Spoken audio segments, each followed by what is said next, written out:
Yo quiero ser paisano del rock. Yo quiero ser paisano del rock. Quiero vivir un tiempo más disfrutando de paisanos del rock.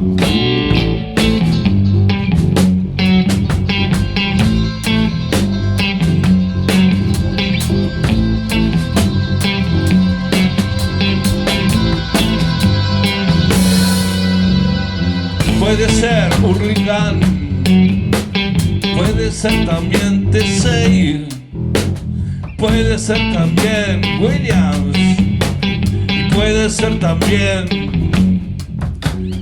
el barrio inglés, ¿por qué no?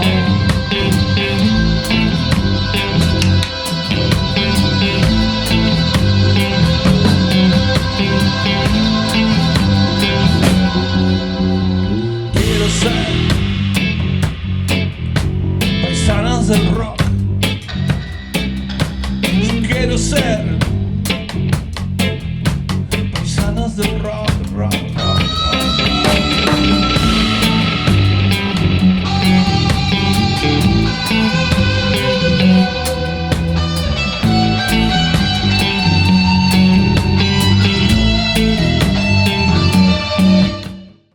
Amigas, amigos, bienvenidos a una nueva temporada de Paisanos del Rock, el programa que te va a contar la historia del rock en la mejor ciudad del mundo en primera persona. Este año salimos por Radio Web TV La Cortada, una radio de verdad. Todas las semanas vamos a estar contándote historias de las bandas de Hurlingham. En temporadas pasadas hicimos Cámara Séptica, hicimos Infección, hicimos Cabeza de Chola. Este año arrancamos con Los Niños de Dios, una banda única e increíble que supo pisar el suelo de la mejor ciudad del mundo, Hurlingham. ¿Nos acompañás? ¡Vamos!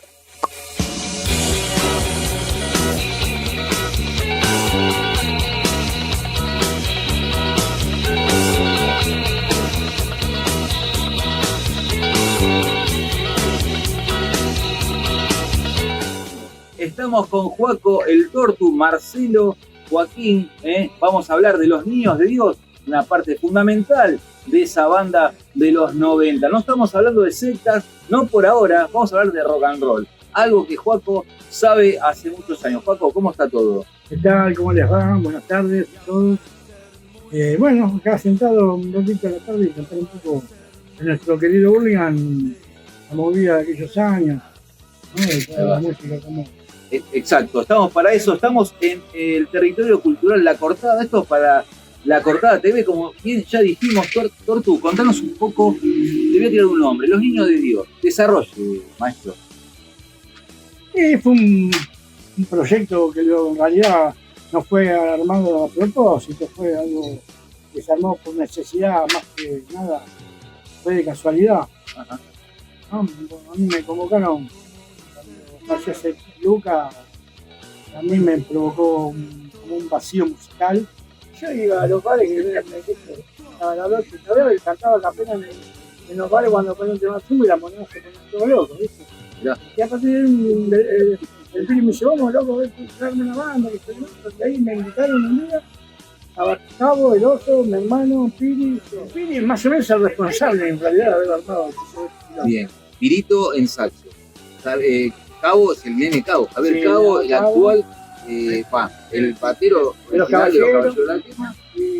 Es más, con Cabo íbamos a ensayar a Morón con los Caballeros de la Quema, que ya tenían la casa ahí en Morón. Claro.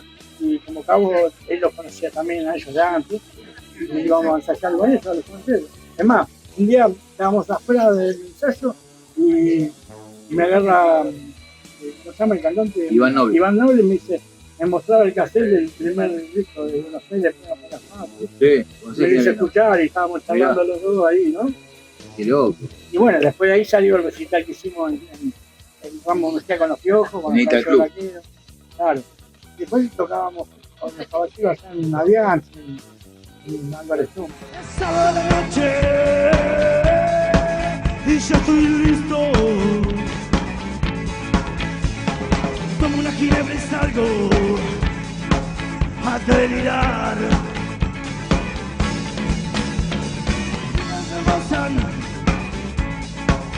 y te excitan. El SIDA que camina te busca voz. Un sábado a la noche al ritmo de la noche.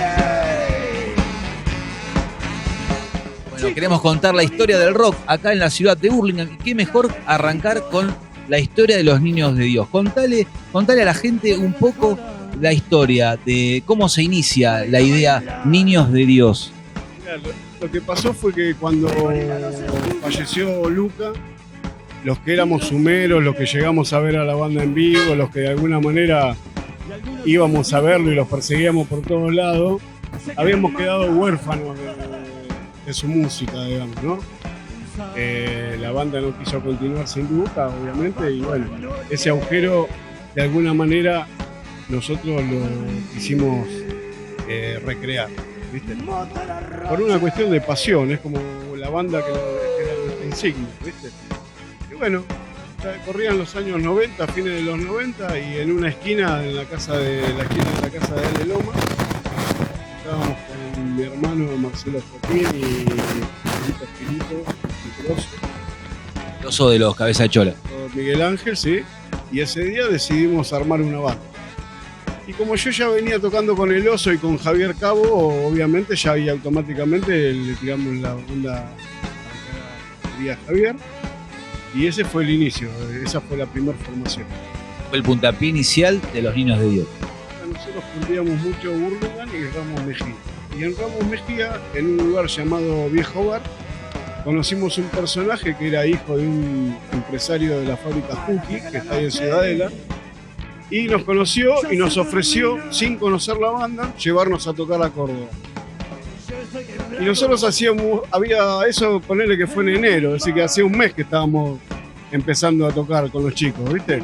Fueron recién iniciada la banda. Recién iniciada la banda. Y ahí empezamos entonces a ensayar con la motivación de irnos a tocar en el verano a Córdoba, porque este chico nos había dado el dinero para poder viajar y hacerla toda la historia.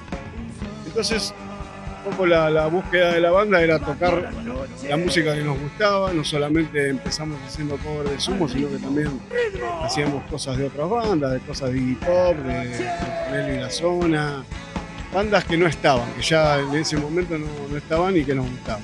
Bandas que ustedes iban a ver en los 80, me imagino, Don Cornelio, ¿no? Sí, por eso, sí, ni hablar. Eran bandas de las cuales nosotros nos gustaban mucho, ¿viste? De hecho, de la ausencia nos llevó a recrear como chicos de barrio que empiezan a tocar y que se juntan entre amigos. Y así nació un poco, ¿no? ¿Qué edad tenían cuando arrancaron con Niños de Dios? ¿Vos qué edad tenías? Y eso, ponele que fue en el 90, yo tendría 25 años más o menos. 25 años. Y bueno, y el primer show que dimos fue en Río Ceballos, en Córdoba. Este chico nos habilitó el dinero, nos tomamos el tren en Constitución y nos fuimos en tren a Córdoba. Javier Cabo, Miguel Ángel, Carlos Pilito, mi hermano El Pelado y yo. Y allá hicimos un par de shows, volvimos. Después de ese show, Javier Cabo no quiso seguir tocando. Esas cosas de las relaciones humanas que no vienen al caso. Y bueno, y ahí ingresó en la banda otro baterista que fue el Topo, que te contaba, un baterista muy grosso de acá de la zona, que había tocado en 100 dB con heavy metal, una banda de heavy metal de principios de los 80, muy buena. Y bueno, y ahí arrancó la banda y empezamos a tocar. Empezamos a tocar mucho acá en Hurlingham, empezamos a tocar mucho en Ramos Mejía, y a partir de esa situación se dio de que pudiéramos llevar la banda en verano a tocar a la costa. No entiendes, nena, no comprendes, no.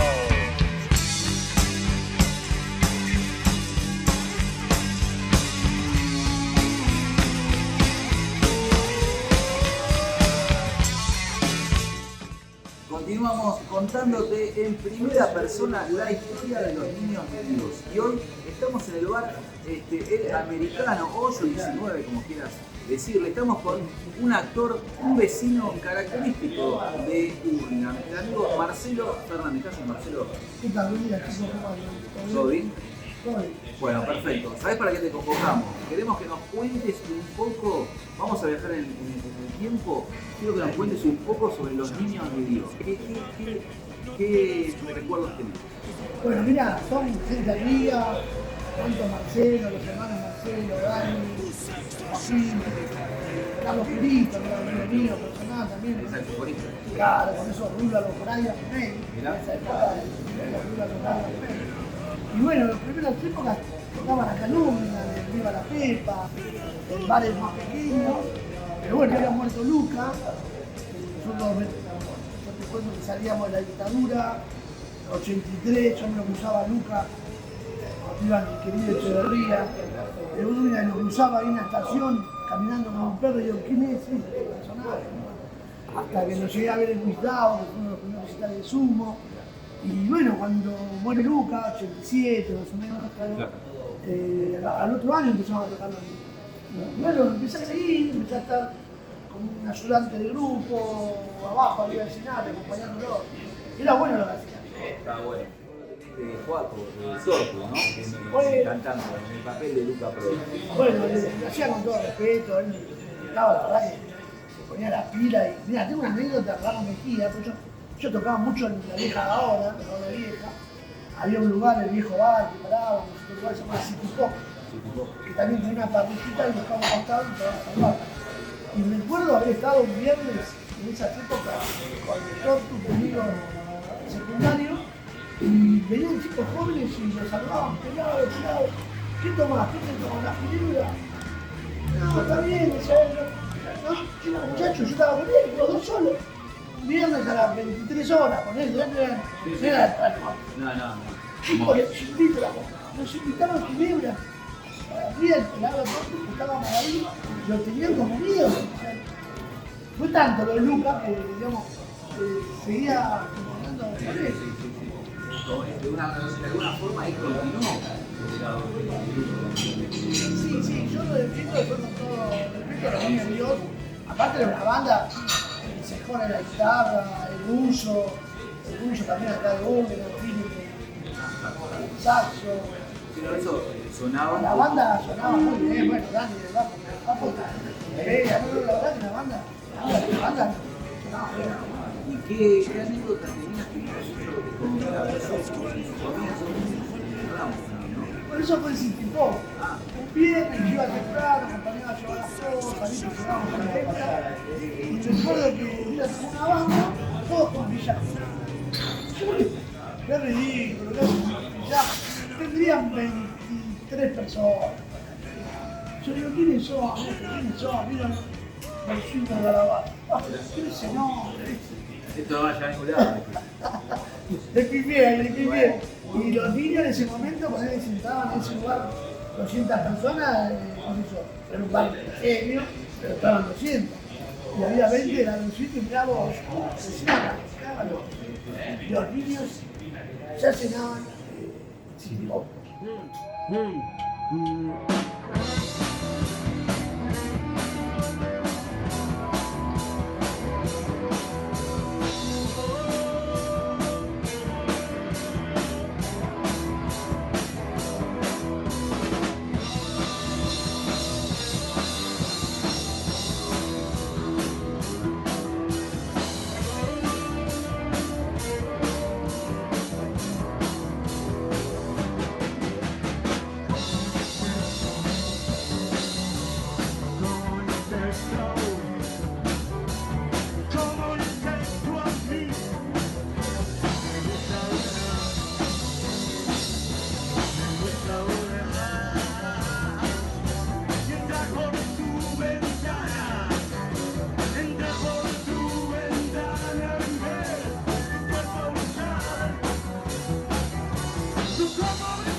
un capo de los capos. ¿Y qué pasaba en ese momento con la gente que siguió a Sumo? De repente se enteran que hay una banda llamada Niños de Dios que hace Sumo. ¿Qué pasó en ese Lo que momento? pasa es que nosotros, o sea, éramos la única banda que hacía Sumo en Facebook, no había nadie que haga Sumo. Y nosotros empezamos a laburar que le hacemos mucho afiche, mucho.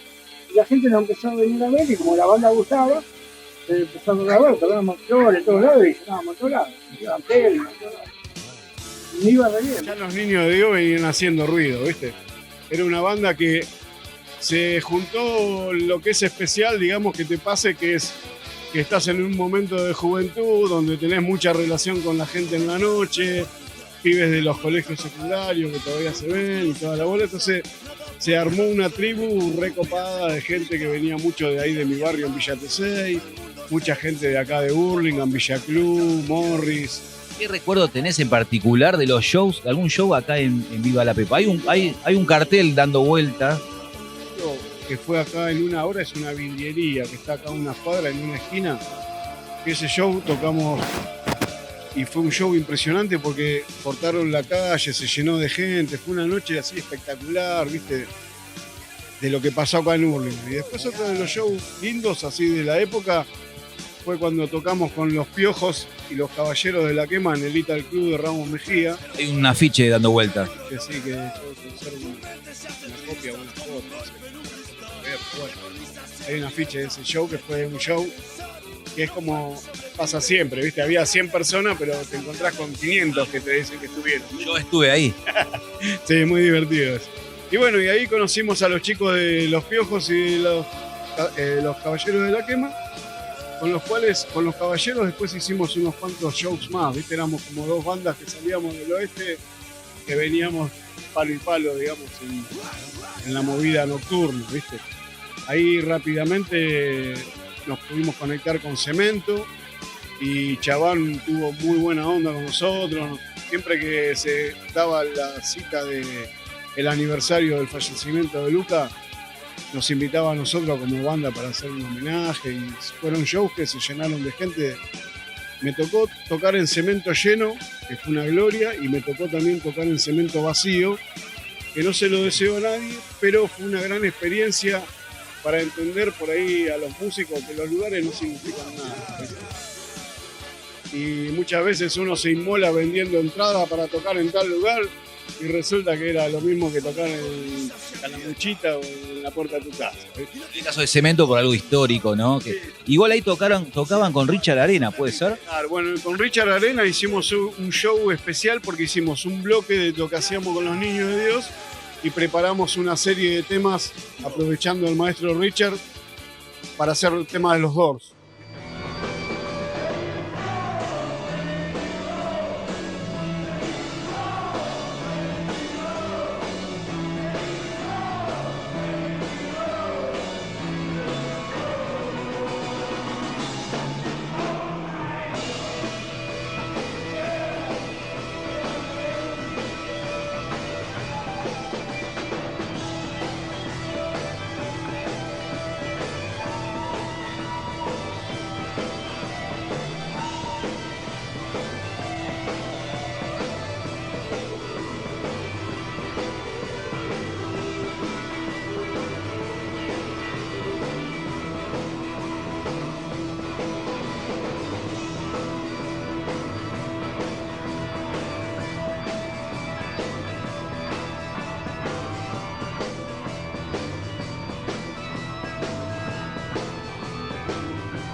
Solo.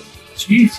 Todos los eventos la época estaba Katy Ale por la barra, ya tomar una cerveza, a veces hablan más de ese evento, pero yo la verdad, mi experiencia con Katia, con Chabán, podía tomar una cerveza, un vino, un choripán, y se me quedaban las tribus, viste, los pan, los rockeros, todo fue fácil, en la parte por ahí estaba lejos, pero en la banda vos podías compartir el día, disculpa, Recordemos que quizás tenemos una barra larga por ese entraba, y después más hacia adelante estaba una entrada, un estacionamiento, ya estaba la pista y nada.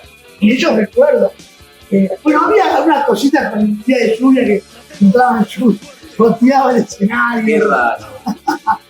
Afuera de haber subido al escenario con ellos acompañándolo. Creo que también tocaron una vez con Tía Newton, excelente, pero la banda la llenaba. Y bueno, había más de 100 personas, exactamente. ¿Y qué recuerdo tenés del show? En Cemento. Después vamos a otro show, pero en Cemento. ¿Tienes un recuerdo? Y explotaba, había empezado el fuego. Siempre comento que hice uno de los primeros juegos de los redondos. Lo asocio a ver a los redondos del Teatro de las Malinas, que fue a Cemento. Yo hice uno de los primeros juegos de los redondos. Lo digo acá. Bueno, y lo de ellos también era, al haber muerto Luca, era como que muchos más chicos hasta pensaban que Luca no había muerto, y seguía ahí.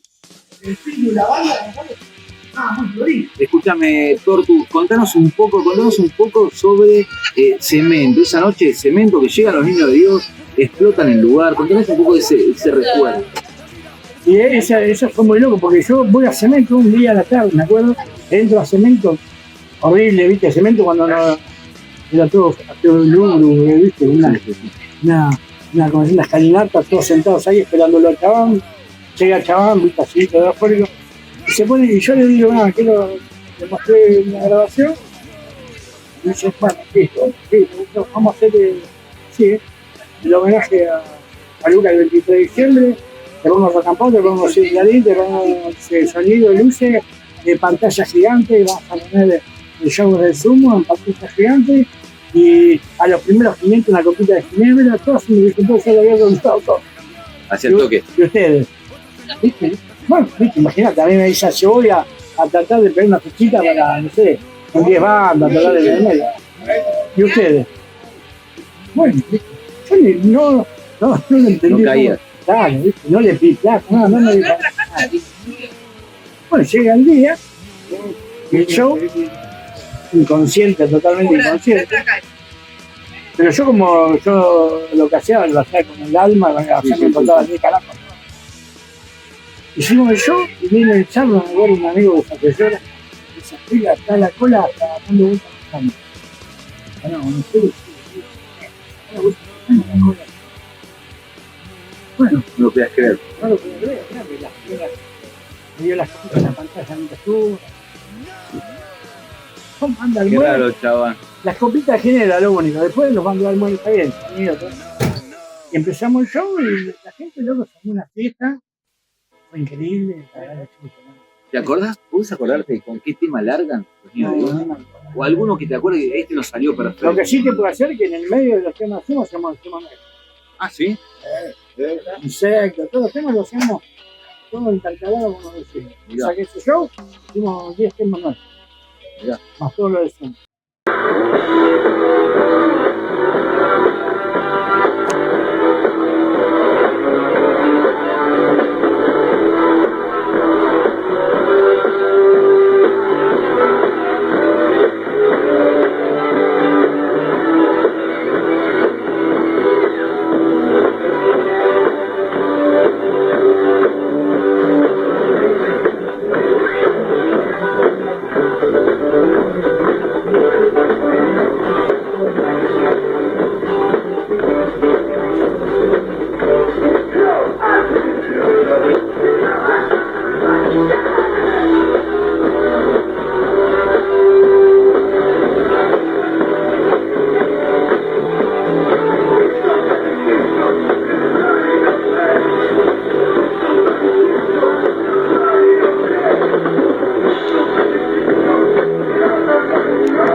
Amigos, llegamos hasta la mitad del programa en este primer capítulo de Paisanos del Rock, donde te estamos contando la historia de los niños de Dios. Increíble. Pero ahora vamos a hacer un alto en la huella y te voy a contar qué es lo que tengo acá a mis espaldas. Es una estatua de Alejandro El Bocha Sokol, un estandarte del rock de la ciudad. La estatua la hizo un artista cordobés llamado Del Orto, Bachi Del Orto, que en italiano significa de la huerta, no sean mal pensados.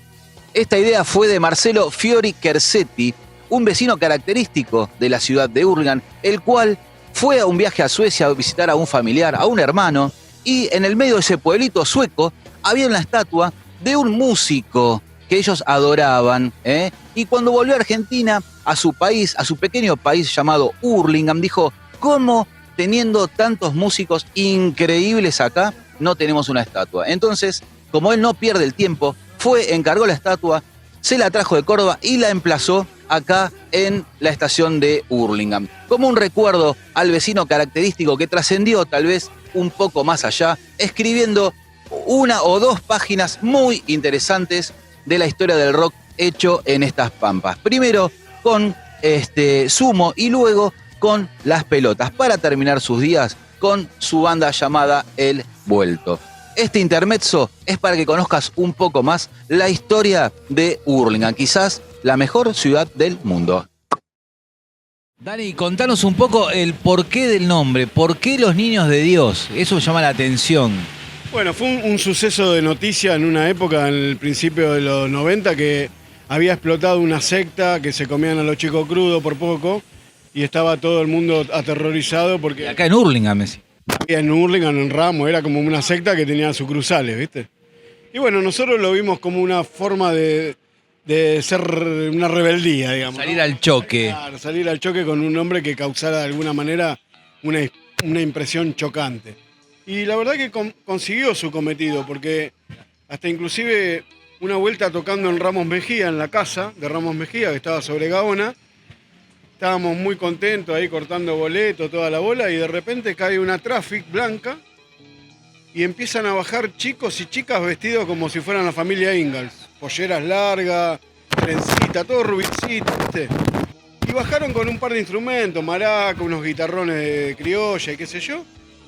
Y ellos estaban convencidos de que nosotros éramos de la secta y que querían venir a compartir la misa con nosotros, imaginate. Esta es genial, esta es genial. Fueron al boliche y vieron todos los secuestros que había dentro. Fue muy divertido. Eso es una gran anécdota de la banda, ¿no? Aparte lo loco fue que, todavía lo conservo, me dejaron un cassette de su música, porque ellos verdaderamente estaban convencidos de que nosotros teníamos algo que ver con la secta, ¿ves? ¿Vos conservás ese cassette hoy en día? Ese cassette. Sí, conservo ese cassette que, bueno, tendría que buscar, pero lo tengo. Sí, fueron años. Hicimos costa, 2 años en la costa, 2 meses en la costa. La verdad que fueron años hermosos, ¿viste? La gente nos acompañaba full. Yo iba a San Telmo, me conocían en San Telmo, porque como tocamos el cemento, todo. Claro. Yo iba a San Telmo a pasear. Mirá vos. O sea, que fue una época, claro, en esa época, yo poniéndome a pensar, no digo, la puta me lo creo, de Hurlingham, banda de Hurlingham, en esa época éramos los que más metíamos gente, o sea, llenábamos el galpón, o sea, en esa época no había otra banda de Hurlingham que meta tanta gente, porque estaban los peores que eran de Palomar, los Caballeros Morón, nosotros de 26 y Hurlingham. Y también tocamos con Las Pelotas, acá en el Defensor de Uno. ¿Qué pasaba cuando Bueno, un ex sumo veía una banda, ¿no?, que hacía sus canciones y bien? Y en Porque- esa época, ahora es muy diferente. Uno lo explica ahora y no entiende. Yo a veces lo cuento porque no es tan diferente la mentalidad que había en esa época que la que hay ahora. En esa época era distinto. No sé qué pensaban, pero a la gente causaba mucho amor. Es más, el día de hoy, que yo me sorprendo que me sigo encontrando con gente que me cruza después de 30 años. Cuando me ven, me saludan con un amor, ¿viste? Y como viste, loco, 30 años. Claro. O sea que le quedó ese, ¿viste? Sí. Esa sensación de emoción, ¿viste? Y era lo que quería lograr yo. Yo nunca lo hice pensé que era queriendo hacerme el pelado. Lo hice realmente por mí, como un catarsis para mí. Claro. Y bueno, después cuando se armó toda la roca, yo digo, bueno, Ya estábamos en el circo, empezamos a tocar. El Bueno. pelado Luca Prodan fue algo que marcó tu vida. Sí, Lucas, sí, a mí Lucas me marcó la vida porque yo lo seguí y lo veía cómo actuaba. Y yo como laburaba también con artistas. Yo en esa época con Dani, él hacía sonidista de Quito, del Escalice. Sí. Tenía el depósito ahí en Urquiza. Y nosotros laburábamos con él, yo también de plomo y todo eso, mi hermano era asistente de Quito. Y hacemos sonido de Rata Blanca, Ataque 77. Mirá. Hacelo por mí, Ataque 77 Sí. notas, lo hicimos el sonido nosotros. Mirá. O sea, con Tito. Sí. Después de Eric Calice era un genio total que fue el que le hizo el sonido a Sumo en el Opio, no era casualidad también. Mirá ¿no? vos. O sea, Deli, cuando él nos conoce, me dice, yo boludo era sonista de Sumo. O sea, imaginate, empezamos a charlar, a contar historias. Y es así que el sonido que cuando tocamos en Somos, el sonido es de Eric Calice. Mirá vos. Si vos ves el video que hay, que uno está en la retona, unos chiquitos así, que vos veas desde la ópera, dice Deli, la retona, unos chiquitos así finitos, y dice Deli, fíjate que en el show de acá también el Deli, los mismos retornos que yo sumo ese día.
Contanos un poco, Dani, el tema de grabación. Cuando graban el disco con los Niños de Dios, que también me imagino debe ser un punto de inflexión en la banda, ¿no? Bueno, eso fue interesante porque fue ya en un estadio donde la banda de alguna manera pudo resumirse en los músicos que verdaderamente fueron los que generaron el mejor Niño de Dios, digamos, sin entrar en diferencias.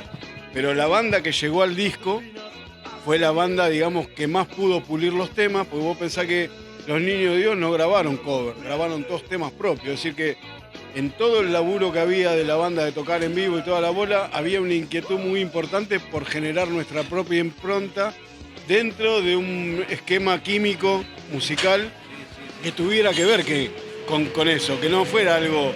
Pero no te da tampoco para escuchar un tema de Sumo y decir, este es igual que el tema de Sumo tal. Los niños eran los niños y lo otro era lo otro. Nosotros siempre decimos que Hurlingham te puede gustar más o menos la música que se hace en Hurlingham, pero hay como un sonido característico.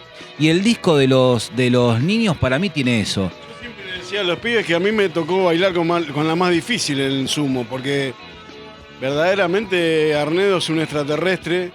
Y las líneas debajo de Arnedo son irreproducibles. Digo, mirá que yo estudié mucho Arnedo para poder entender que había que tocar, pero desde el comienzo traté de darle siempre mi toque, mi impronta, no hacía los temas igual, no buscaba la perfección por ahí como otros sucesos pasa que querés tocarlo igual. Nosotros siempre tuvimos una vueltita de rosca que era la que marcaba nuestras limitaciones, ¿viste? Y como lo hacíamos con mucho respeto y con mucho amor, no se notaba. Esa cosa de energía que había puesta ahí, de alguna manera alcanzaba para que el tema flotara, ¿viste? Y toda esa situación de estudio, de entender cómo se generaba esa química para poder llegar más o menos hasta ahí, nos dio muchas chances también para poder hacer un disco que tenga un carácter que, como decís vos, lo escuchás y no solo que suena muy del pago, sino que suena muy actual, porque tiene un sonido moderno, es decir, la mezcla está hecha muy fresca y es un disco del cual estamos muy orgullosos, a pesar de que es un disco póstumo, porque no salió en la época que la banda tocaba en vivo, sino que fue un disco que yo pude terminar de armar y resolver ya la banda muchos años después que la banda terminó de... Bueno, este es un dato que yo no lo tenía y la verdad que es un dato increíble. O sea, vos decís que el disco sale una vez que la banda ya no existía más, ni con temas propios ni haciendo cover de Sumo. El disco es un disco póstumo. Lo que sí había en la época, que varios amigos lo tenían, era que como yo laburaba en la empresa de sonido, cuando tocábamos en vivo yo me hacía una grabación de la consola y había muchas cosas, que algunas cosas conservo, de shows en vivo de los Niños de Dios. Entonces, cuando teníamos que pasar algo así de que también estuviera Sumo, era copiar los cassettes que yo hacía en la consola y se los daba a los amigos. Y eso era lindo porque vos parabas un auto acá de un amigo y estaban escuchando el show en vivo, ¿viste? ¿Qué recuerdo tenés de los Niños de Dios teloneando a las pelotas, ¿no? A las primeras pelotas, ¿no? Todavía con su... Mira, te voy a decir, no es por la rana, pero no fue teloneando, porque la onda fue así. El que organizó el recital nos contrató a nosotros y nos contrató a las pelotas, como que fueron... Ah, era un show de las dos bandas. De las dos bandas, porque no fue que nosotros fuimos el telonero, no. Fue y contrató, nos conocía a las dos bandas y las dos bandas como... Nosotros creo que acá como metíamos más gente y las pelotas en ese momento ya estaba recién empezando a pegarla de con él, porque recién hay el primer disco que ya empezó a pegarla, pero todavía no era el boom, ¿viste? Claro, de las pelotas, ¿no? Claro. Sí. Y bueno, contrató a las dos bandas y tocamos nosotros primero, después tocó las pelotas. La Fulco se había a tocar un tema con nosotros. ¿En serio? Mira. O uno o dos temas, no recuerdo. ¿Y qué le pasaba, no, al ex Sumo viendo una banda haciendo de esa forma sus canciones? Yo creo que bien, yo no le preguntaba, pero estuvo bien, re buena onda ahí, todos estuvimos charlando del tema de la cumbia, ese problema era la época de los problemas. Bien, y aparecía el petizo, ¿cómo se llama? Ricky Maravilla. Ricky Maravilla, que esa cumbia dentro de todo de la laguna.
contamos con esa suerte también de laburar con gente muy profesional en el aspecto del sonido.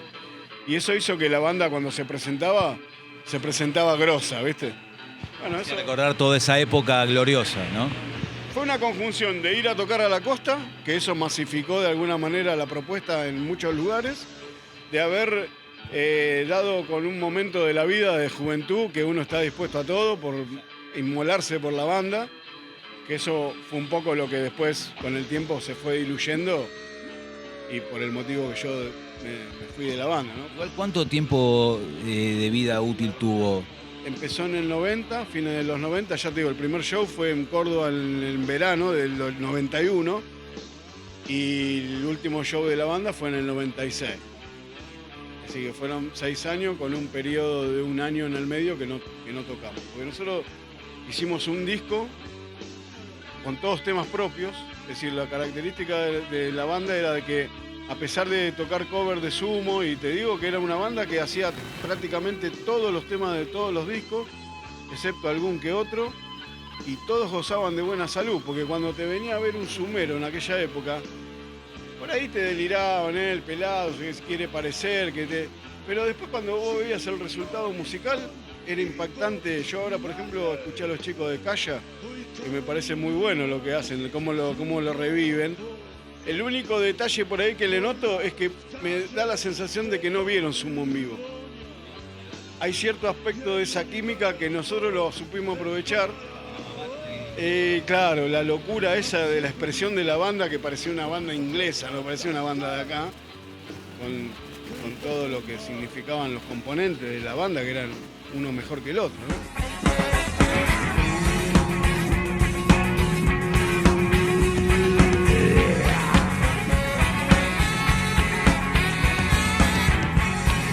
¿Dónde estarás, ciudad alegre? ¿Dónde estarás, ciudad alegre? ¿Dónde estarás, ciudad alegre? ¿Dónde estarás, ciudad alegre? Donde mujeres siempre hay, donde el vino hoy fluye, donde las noches no se terminan, donde las horas no pasarán. ¿Dónde estarás, ciudad alegre? ¿Dónde estarás, ciudad alegre? ¿Dónde estarás, ciudad alegre? ¿Dónde estarás, ciudad alegre? ¿Dónde?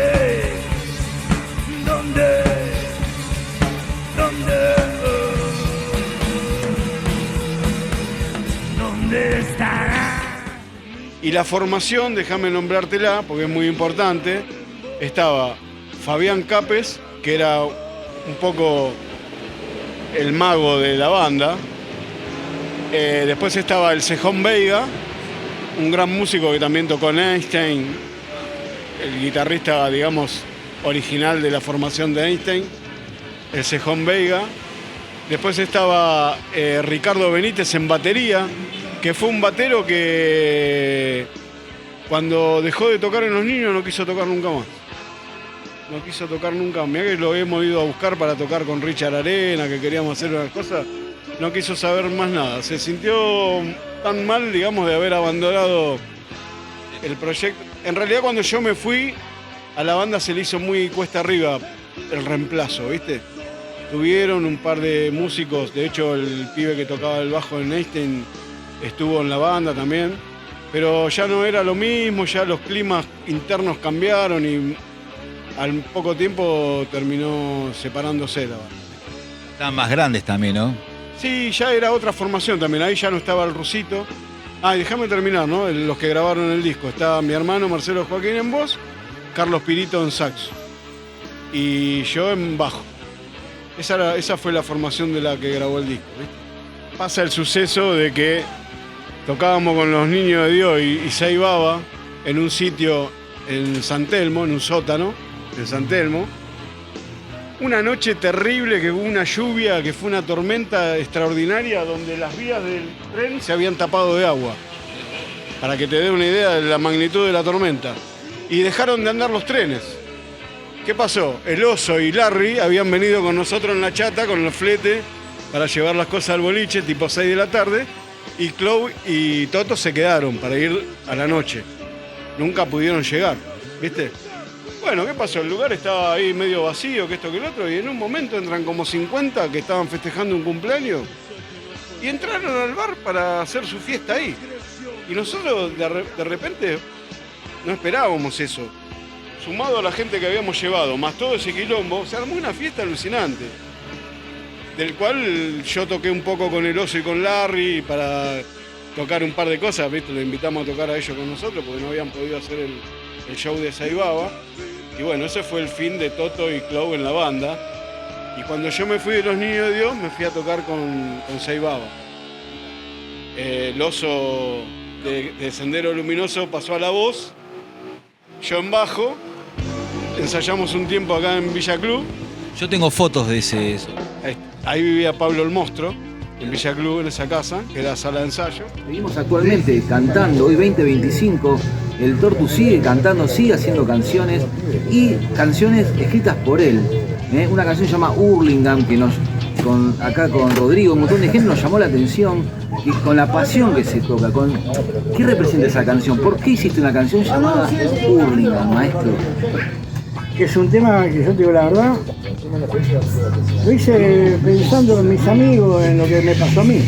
O sea, en la esquina de mi casa nos juntábamos, me acuerdo de la época de antes de los niños, tomar birras ahí, pero a las 2 de la mañana salíamos y íbamos a bailar, a hacer noche, por todos lados.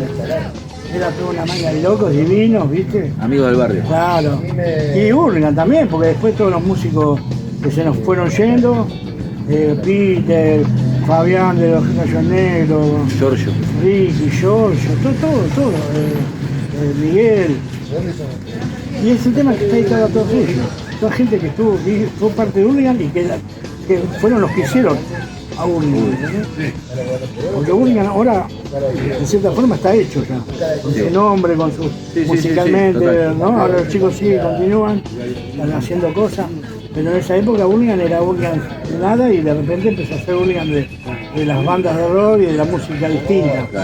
Porque digo, son de Hurlingham, vos a Capital, la primera vez, de Hurlingham soy, ya te tiempo. Claro. ¿Saben que Hurlingham tiene una música, viste? Un sentido de pertenencia, un sonido característico de música rock. De Hurlingham, yo lo veo con las bandas nuevas también y veo que tiene esa característica, viste. Así que bueno, y el tema Hurlingham, cuando lo compongo pensando en eso. Yo tenía parte de la letra, pero viste como que lo he hecho una música, no. Y un día estábamos ensayando en pandemia con Felicio. Sí. Los pibes de más se venían a comprar cerveza, estábamos en el garaje de mi casa. Y yo me quedé con el Felicio solo. Y el Felicio empezaba a tocar una melodía y se me vino esa viste, salió de parte. Y ahí al toque empecé a hacer la letra con esa parte que yo tenía hecha. Sí. Y la terminé y cuando la canto, quedó todo así.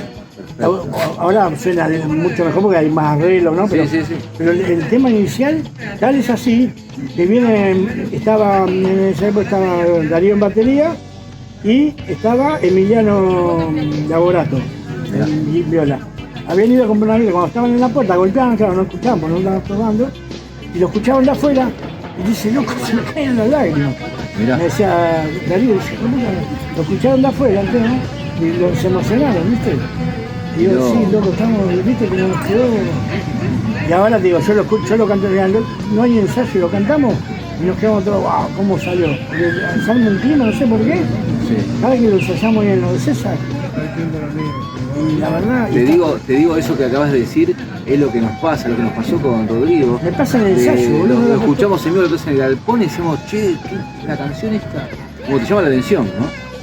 Sí, tiene esa parte que como que eso que yo sentí, es lo que se logra en la canción. Y aparte que habla de Hurlingham, habla de nuestro barrio, de los ejemplos, la gente que se fue. Habla de los músicos, habla de los amigos que ya están.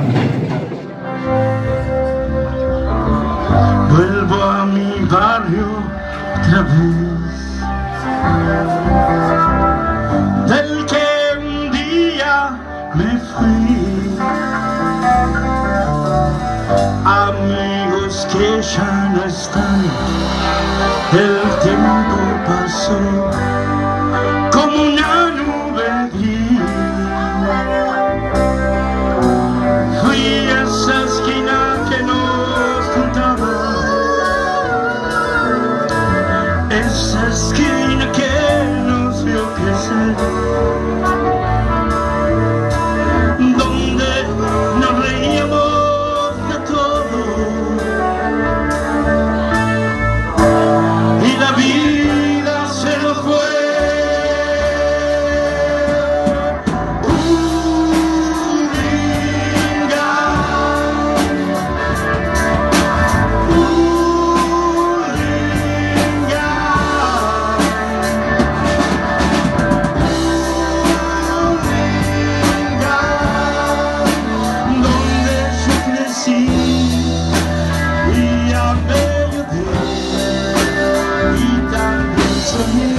Le damos las gracias a Joaco el Tortu, Joaquín, que tan amablemente nos vino a contar una parte importantísima del rock hecho en Hurlingham. Un sonido característico del música rock, una ciudad que no deja de sorprender con su sentido de pertenencia. Bien lo explicaba el Tortu.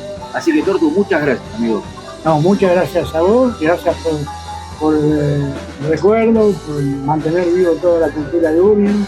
Sé todo lo que haces con la cultura musical de Hurlingham, que es muy importante lo que hacen. Y que Hurlingham ya tiene una personalidad propia, hay que continuarla con todos los jóvenes, con los chicos que están siguiendo todo ese camino. Por Hurlingham es grande. Por Hurlingham, vamos. Para, no cortar. Vos dos un abrazo y vos un abrazo. Por favor, Porque el rock también, por favor. Gracias. Está bueno.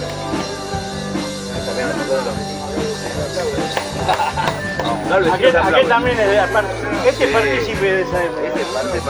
Este participe. Amigos, hasta acá la historia de los niños de Dios. Esperamos que les haya gustado esta historia increíble que no se volvió a repetir porque esto fue algo único, como la banda que ellos supieron tributar, Sumo. Nos encontramos dentro de un mes por Radio Web TV La Cortada para contarte otra historia del fascinante mundo del rock acá en Hurlingham, quizás la mejor ciudad del mundo. ¡Chau!